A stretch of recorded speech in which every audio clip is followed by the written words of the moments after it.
आजाद सिपाही ने अपना नया ऐप लॉन्च किया है। आप उसे प्ले स्टोर पर जाकर आजाद सिपाही टाइप कर उसे इंस्टॉल कर सकते हैं। कोल माफियाओं के रहमो करम पर धनबाद के विधायक और नेता। मासस विधायक ने विधानसभा में मुंह खोला तो गुंडे पहुंच गए उनके घर।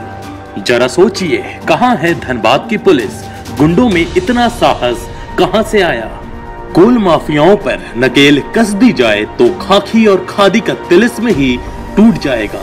आजाद सिपाही के खबर विशेष में आपका स्वागत है। मैं हूं राहुल सिंह। आज हम कर रहे हैं कोयला तस्करी का पोस्टमार्टम। न खंजर पे कोई छींट, न दामन पे कोई दाग, तू कत्ल करे है कि करामत करे है। देश में काले हीरे की राजधानी धनबाद को कहा जाता है। इस काले हीरे को तराशने में जौहरी की जरूरत होती है। सो यहाँ काफी तादाद में ऐसे जौहरी हैं जो दूसरे की लाश पर सीढ़ियां बनाकर ऊंचाई पर चढ़ते हैं। काले हीरे को तराशने वाले जौहरी को माफिया की संज्ञा दी जाती है। माफिया शब्द का पहली बार सरकारी भाषा में इस्तेमाल 1988 में हुआ था। बिहार के तत्कालीन मुख्यमंत्री भागवत झा आजाद ने पहली बार इस शब्द का इस्तेमाल किया। समय के साथ चेहरे बदलते गए। कोयले की काली धरती खून से लाल होती गई, लेकिन कोयलांचल की तकदीर नहीं बदली।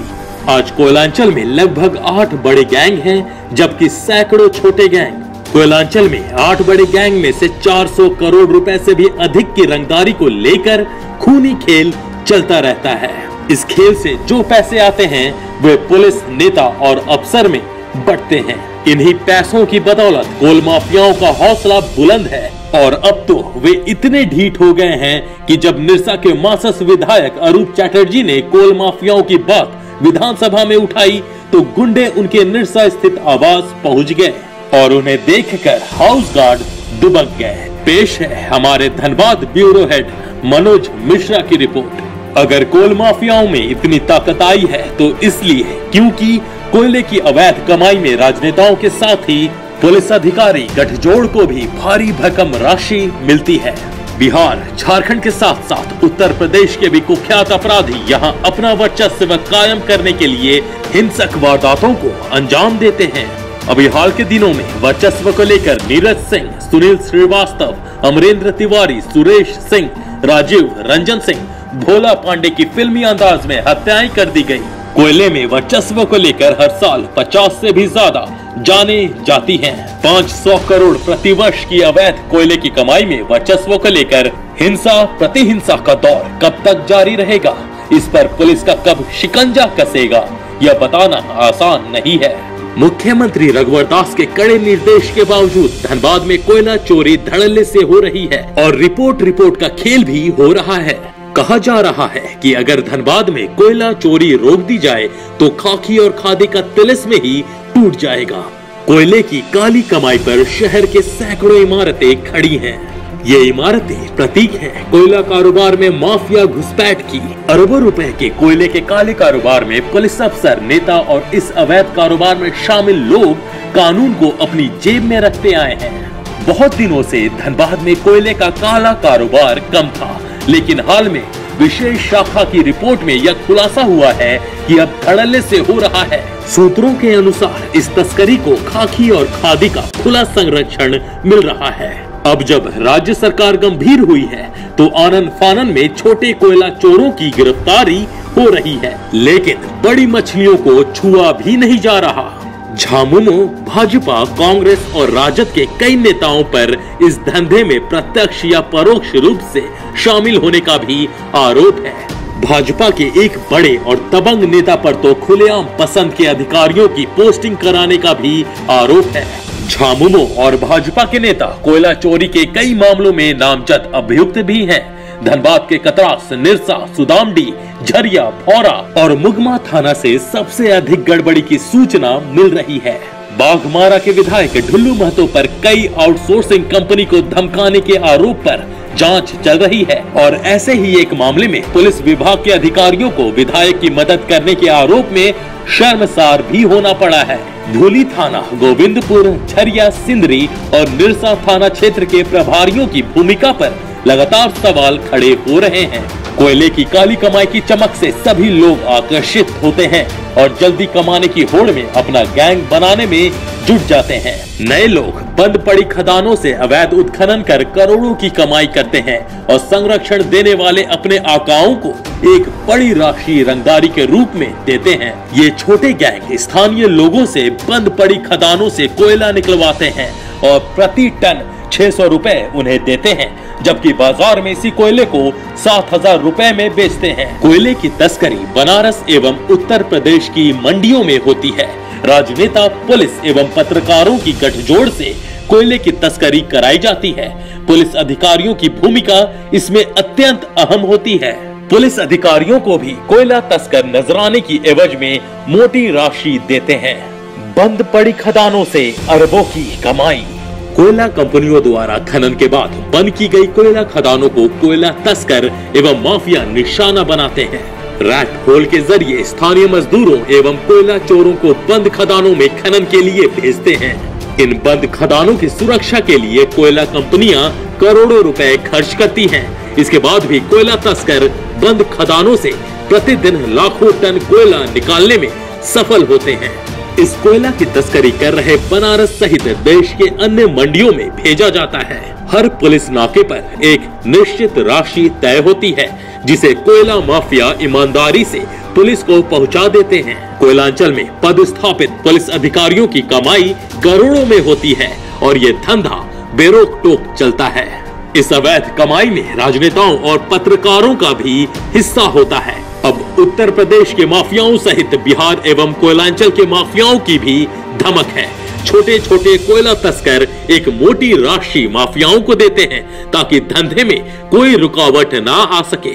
आउटसोर्सिंग कंपनियां कमीशन के रूप में करोड़ों रुपए माफिया को देती है और इसके बदले माफियाओं द्वारा इनको सुरक्षा प्रदान की जाती है।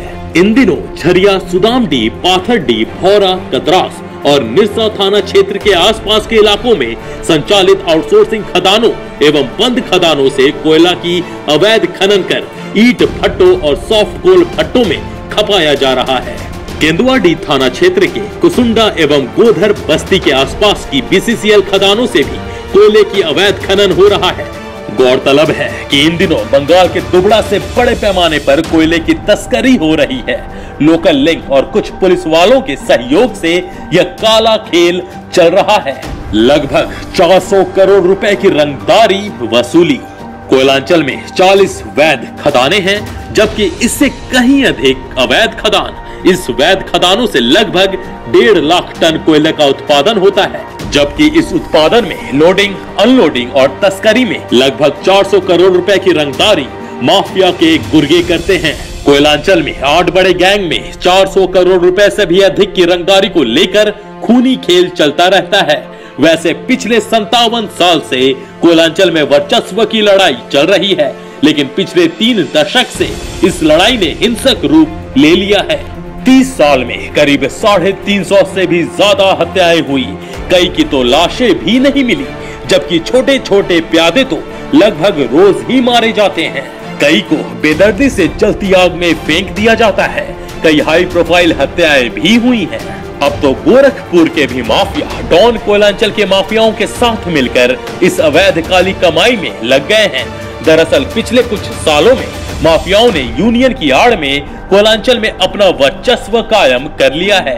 प्रतिदिन औसतन 12 करोड़ का कारोबार। धनबाद जिले के चारों दिशाओं में एक साथ कोयला का अवैध कारोबार धड़ल्ले से चल रहा है। एक अनुमान के मुताबिक जिले के विभिन्न हिस्सों से प्रतिदिन करीब 12 करोड़ रुपए के अवैध कोयले का कारोबार हो रहा है।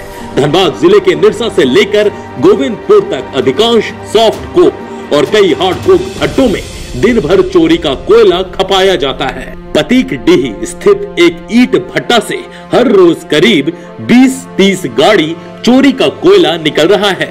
श्यामपुर इलाके में खान, दुमदुमी इलाके में अंसारी, दुमदुमी इलाके में ही तिवारी आदि टंके की चोट पर कोयला तस्करी में जुटे हुए हैं। बीसीसीएल की राजापुर आउटसोर्सिंग समेत विभिन्न खनन परियोजनाओं से कोयला ले जा रहे हाईवा और ट्रक को झरिया के सिंह नगर से शिमला बहाल के बीच रोककर कोयला उतार लिया जा रहा है। बीसीसीएल के एरिया 6 की गोंदू डी और ईस्ट बसूरिया कोयलरी परियोजना, एरिया 3 और 4 सिजुआ एवं गोविंदपुर क्षेत्रों की विभिन्न परियोजनाओं से चोरी का कोयला साइकिल के माध्यम से हर रोज लोहार बरवा मंडल टोला लाया जाता है। यहाँ कोयला जमा करने के बाद रात के अंधेरे में ही ट्रक से उसे मंडियों में भेज दिया जाता है। कुसुंडा, तेतुलमारी, गोधर, गोंदूडी, कतरास स्थित बीसीसीएल की खनन परियोजनाओं से चोरी का कोयला सिजुआ शक्ति चौक, धूली बस्ती, गोंदूडी के थोड़ा से रोज लोडेड साइकिलों से आता है।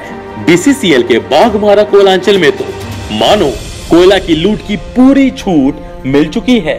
गजली टांड, मुराईडी, सोनाडी, तेतुलमारी, शताब्दी परियोजना क्षेत्रों समेत आसपास के सभी इलाकों में डंके की चोट पर कोयला कारोबार चल रहा है। वहीं इधर कालू बथान ओपी क्षेत्र के दामोदर नदी किनारे छगलिया नदी घाट, बांद्राबाद घाट, आम डंगाल घाट, खाराडी घाट, उर्मा घाट, सावलापुर घाट, सात भीटा घाट, आंख बेड़िया, आसनलिया, सुसुनलिया, खड़ा पत्थर एवं निरसा थाना क्षेत्र की बराकर नदी के बरबेदिया और चलाना नदी घाट पर प्रतिदिन करीब 1000 साइकिलों से अवैध कोयला पहुंच रहा है। इन कोयला को नाव के माध्यम से पुरुलिया के रघुनाथपुर, चिलियामा के कई भट्टों और बराकर नदी घाट से जामताड़ा जिला के सीमावर्ती कुछ भट्टों में बड़े पैमाने पर अवैध कोयला खपाया जा रहा है। आज के आजाद सिपाही के खबर विशेष में बस इतना ही। देश विदेश की तमाम बड़ी खबरों के लिए आप पढ़ते रहिए अपना लोकप्रिय दैनिक अखबार आजाद सिपाही। और हाँ, आप हमारे इस YouTube चैनल को सब्सक्राइब करना ना भूलें। जुड़े रहिए आजाद सिपाही के साथ। धन्यवाद।